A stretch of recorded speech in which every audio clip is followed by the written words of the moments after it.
Hello there, John Reed, Aerodinosaur. This is part one of our two-part series on the Douglas A-1 Skyraider attack bomber.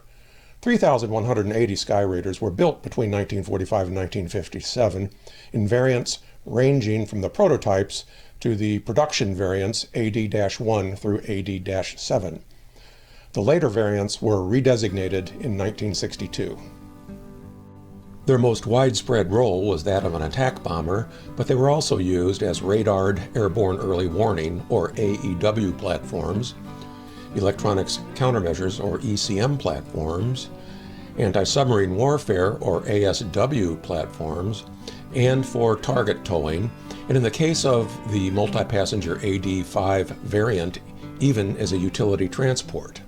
In 1962, the Navy changed its Skyraider designations to a new military designation system under Secretary of Defense Robert McNamara, and the remaining AD-5 through 7 Skyraiders then in service all became designated as A-1 variants. The AD-5 became the A-1E, the AD-6 became the A-1H, and the AD-7 became the A-1J. For simplicity, we'll often refer to the Skyraider as the generic A-1, as is customary based on the redesignations.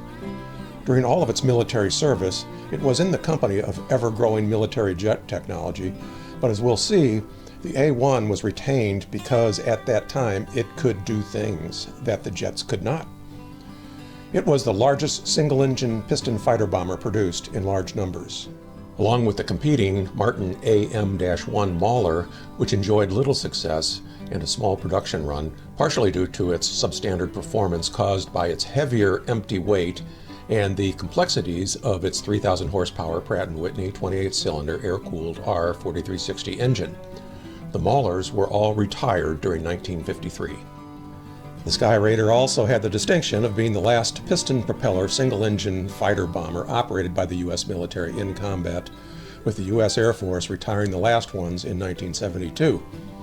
They passed the rest of them on to the South Vietnamese Air Force, who had been operating them in Southeast Asia even longer than the U.S. did, until they were finally overrun by the Communist North in the spring of 1975. We proudly include the big single-engine Skyraider in our Aerodinosaur Legacy Heavy Piston Aircraft series due to its massiveness, along with the very same post-war heavy piston power and systems technology found in aircraft like the Lockheed Constellation and DC-7 airliners, and the P-2V Neptune anti-submarine patrol bomber, each of which is comprehensively featured on this Aerodinosaur channel. As mentioned, for those whose interests emphasize propliner transports, the slightly enlarged and redesigned AD-5 or AD-1E Skyraider version served as a utility and passenger transport among its many diversified roles, just like its bigger multi-engine airliner brethren. All 6 other variants were single-seat piloted, but sometimes carried other crew inside electronics suites in the aft fuselage as night attack radar operators and in other non-attack roles. In this two-part series, we cover primarily U.S. military Skyraider operations, but we will by necessity touch on the South Vietnamese Air Force operations in Southeast Asia. The South Vietnamese bravely and proficiently operated Skyraiders concurrently with the U.S. Navy and Air Force throughout the war. There were several other non-U.S. military operators, such as the UK and France, that are beyond the scope of this series. Designed by the famous Douglas aero engineer Ed Heinemann, legend has it that he and his team designed the basic Skyraider concept during an all-nighter in a Washington, D.C. hotel room for a presentation to the Navy the very next morning, because earlier that day, the Navy informed him that they had irreconcilable problems with his first design. That next morning, he won the contract right after his presentation of this new concept. Initially, the Skyraider was supposed to be a replacement for the Douglas SBD Dauntless maritime dive bomber, but by the time the new plane was pressed into service, that role had become obsolete. Instead, the new attack bomber went into service primarily as a carrier-borne and land-based day and night ground attack aircraft on interdiction and ground support missions. They flew initially with the Navy and Marines, and later in Vietnam with both the U.S. Air Force and the South Vietnamese Air Force. Also, our discussion will only focus on the 7 production variants, not the 25 prototypes initially called the Dauntless II, that evolved from Ed Heinemann's All-Nighter in Washington, D.C. The A-1 was powered by the 18-cylinder, 2,500 horsepower Curtiss-Wright R3350-24W Cyclone 18, which also had a civilian version called the BD series. Note that it had a 2-piece nose case. This commercial engine powered the L-749 Constellation airliner, which was the second of the earlier short fuselage Constellations. Prettiest airplane ever built. Frank Lang in the pilot seat, Rick Volison and engineer Pete Phillips at the engineers panel.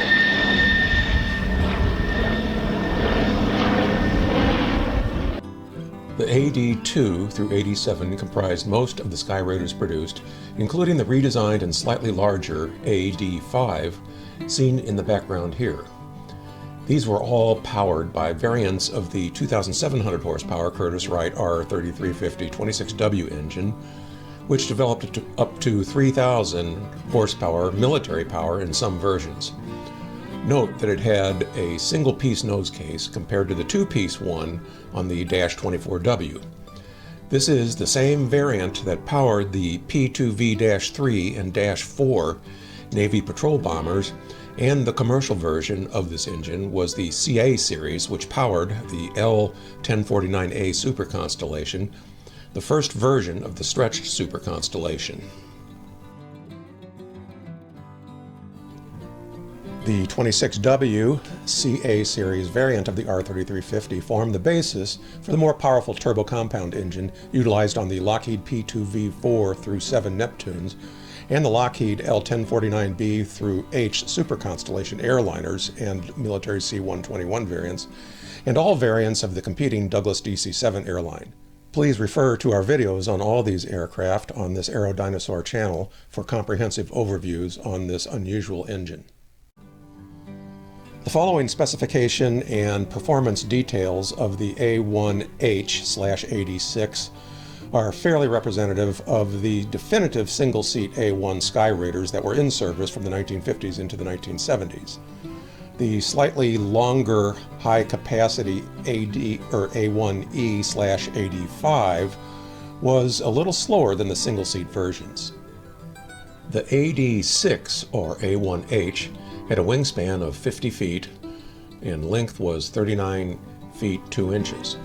The maximum speed was 285 knots and the cruise speed was approximately 140 knots. Maximum ceiling was 28,500 feet and combat range was approximately 1,150 nautical miles.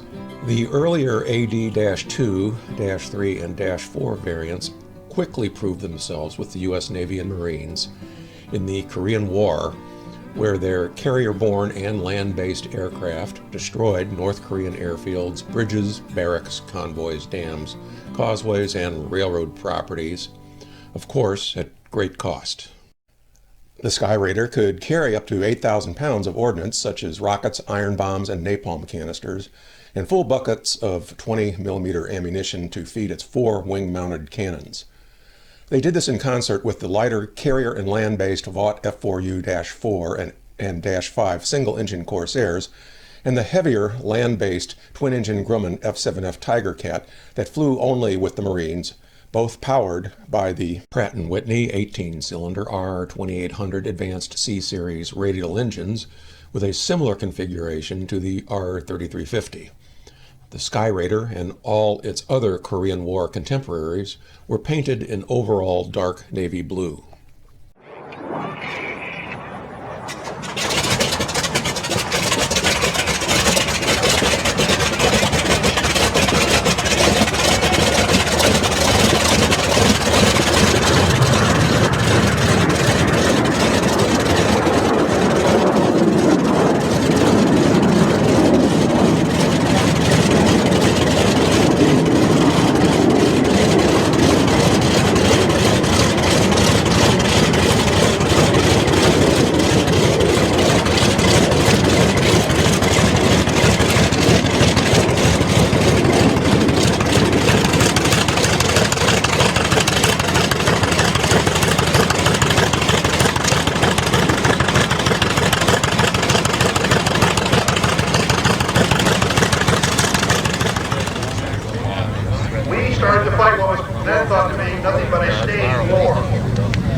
Most of us were not around to remember Skyraider operations in the Korean War and in the interim between that war and Vietnam. Korean War Skyraider pilots exemplified the same bravery and heroism and experienced the same considerable losses just as in Vietnam, and otherwise went through equal hell. These photos of the Korean-era marked Skyraider were taken at a June 1983 air show at the Kalamazoo Air Zoo Museum in Kalamazoo, Michigan. Note that the Douglas Skyraider profile, particularly the tail, resembles that of its Douglas transport brethren, the DC-6 and DC-7, and it used essentially the same engine core as the four-engine DC-7. The Skyraider's most diverse roles occurred between the Korean and Vietnam Wars, including the fleet early warning and electronics roles mentioned earlier. However, the Skyraider was used most extensively in the Vietnam War. The overt and covert Skyraider operations in the broader war in Southeast Asia is remembered by many viewers as the last use of the single-engine piston fighter by U.S. forces. So that will be the focus of Part 2 of this two-part series. Designed before the Korean War in 1950 per Navy specifications, and first flown in early 1951, the fuselage and vertical tail were completely redesigned for these purposes. The fuselage was widened by 9 inches along the wing root to allow side-by-side pilot seating, as well as for new payload capacity behind the pilots, as made apparent by a huge canopy covering it all, earning this variant of the Skyraider the nickname Fat Face. All this required the fuselage to be lengthened by 23 inches, pushing the engine forward 8 inches. The vertical tail surface shape was also changed and its size was increased by 50%. The aircraft structure was strengthened overall as well as the landing gear. While the versatile AD-5s were in service at the time, they did not participate in the Korean War, but they were prevalent in the between the wars period in diverse roles during the 1950s and 60s as those mini subvariants with the U.S. Navy and Marines. Using various modules and kits, individual AD-5s were often outfitted back and forth between roles as needs dictated. The AD-5, or A-1E, was ultimately used with the U.S. Navy, Marines, Air Force, and the South Vietnamese Air Force in both overt missions in Vietnam and covert missions over Laos and Cambodia with the Air Force only. It could actually carry 10 passengers packed like sardines in the big payload area under the rear portion of the canopy, but 4 such passengers were normally carried in more comfortable portable seats with plenty of elbow room. On several occasions during the 1975 evacuation of the South Vietnamese countryside, up to 25 passengers were stuffed in the back. This fully restored aircraft, featured in the following video segment, is painted in the early dark navy blue livery. But as mentioned, the 5 was also extensively used much later in Southeast Asia for what was called new guy combat familiarization, as well as routine frontline combat roles.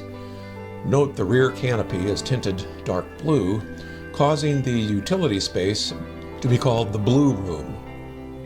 For passengers, this unnaturally tinted cabin often brought on bouts of air sickness.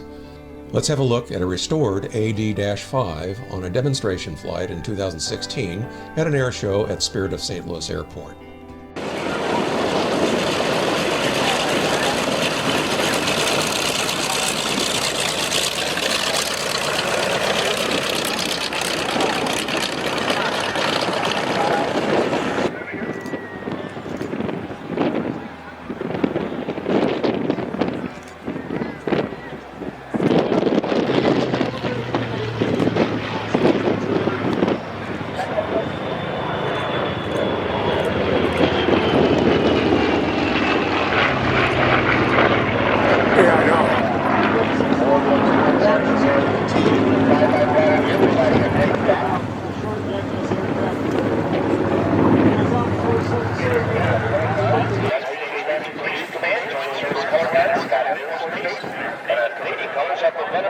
Presented by Corporal Harold Stewart, Royal Navy Mounted Police out of Canada.